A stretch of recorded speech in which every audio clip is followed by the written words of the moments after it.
How's it going, everybody? Texas Man here. I hope that you guys are all having a wonderful day. If you guys would please give this video a thumbs up. If you guys do enjoy it, subscribe, of course. If you guys have not already, also do me the biggest favor of all. Make sure you guys hit the bell notification button so you guys don't miss out on future videos or streams here on the channel. You guys can, of course, find me also on Twitch at Douglas447. I stream there at least once a week, whether it's for things such as Halo, Battlefield, Call of Duty, Destiny 2, anything of that nature.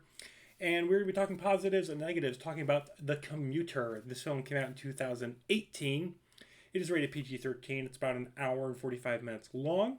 The cast includes, of course, the likes of Liam Neeson from Taken, Vera Farmiga, I think is how you say her name, from The Conjuring, Patrick Wilson from, obviously, The Conjuring and Aquaman and other things, Sam Neill, famous for Jurassic Park, Florence Pugh, and many other actors. The acting in this film is just phenomenal. Basically, the plot, to summarize it up, is Taken on a train. Now, you might be thinking, oh goodness, you just killed the hype from you actually wanting to watch this film.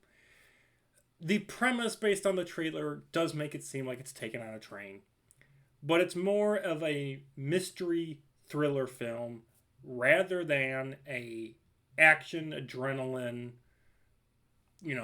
hopping around different places type of a movie. It is a film that takes place primarily 95% of its runtime is on the train, and it uses the setting of the train to a great effect. You get a lot of exploration of this commuter train within this short runtime, which is something that I was kind of worried about when I saw it for the first time in theaters. Is like, how can they stretch this out for that long in a confined space? Some films can do it really well, others cannot. And I think this film does a good job at it. And that comes down to, obviously, just not only the acting, but the camera work. The camera work is really well done in this film, giving us wide shots of characters having really intense dialogue moments and then slowly zooming in to those big dialogue moments that you get to experience in the film. Same thing with some really cool close-up shots and wide shots during action sequences when Liam Neeson is going up against the assassin that's on the train that's killing people and trying to figure out, who their actual main target is to, succeed in their mission and end the film. That action sequence is really brutal. It's really well done.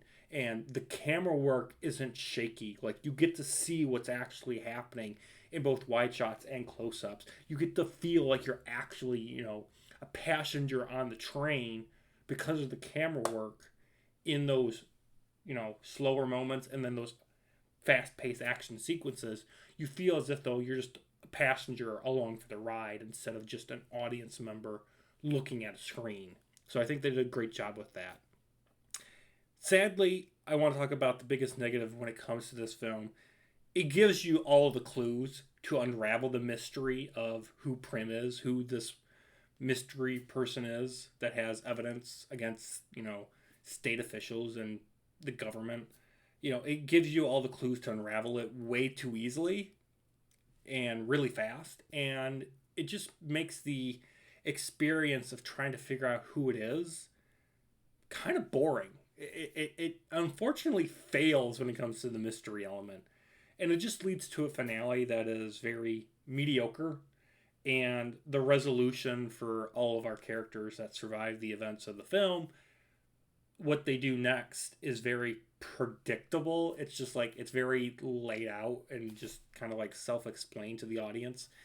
This film doesn't treat the audience like an adult. It treats the audience as if though they're 12, 13, and they've never seen a mystery movie ever before. Okay? it doesn't allow you time to be able to process the information that's given. And the information that's given is very easy to process. But it doesn't make it difficult to try to figure it out. That's why mystery films such as, Death on the Nile, Murder on the Orient Express, Knives Out, those types of movies that don't tell you everything all at once or just spoon feed you the information, those types of mystery, who did it kind of movies succeed and this film unfortunately doesn't. It's trying to be too much, and it was very ambitious, but it just fails at certain parts, unfortunately. So with that, I'm going to give the film The Commuter a 7 out of 10. Thank you for watching. Have an excellent day, and I will see you guys all in the next video and or stream on Twitch at Douglas447. Bye, guys.